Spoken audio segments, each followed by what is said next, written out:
case of Mazda, it's quite a long sales cycle.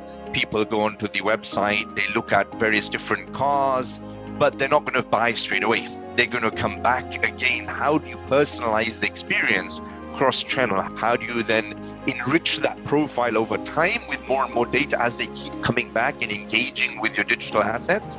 And then how do you personalize when it comes to even other channels like digital advertising? Our journey started by the selection of marketing automation tool. Our first win was to personalize our email communication. We wanted to get into personalization and we wanted to go cross-channel and join up more data sets. With our abilities we've now got through the Oracle Unity product, we're able to develop much more sophisticated communication journeys, linking up the various channels, offering the consumer a much more personalized message.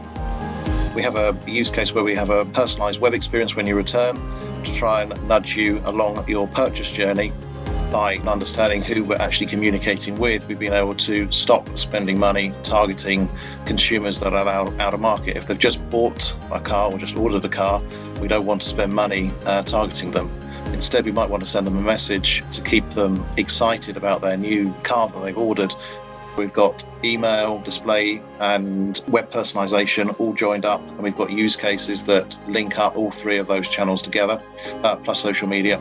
And this is enabling us to deliver more personalized journeys for the consumers, hopefully improving their experience and allowing us to develop more sophisticated customer journeys with more relevant information for the consumer at whatever stage of the journey they are at.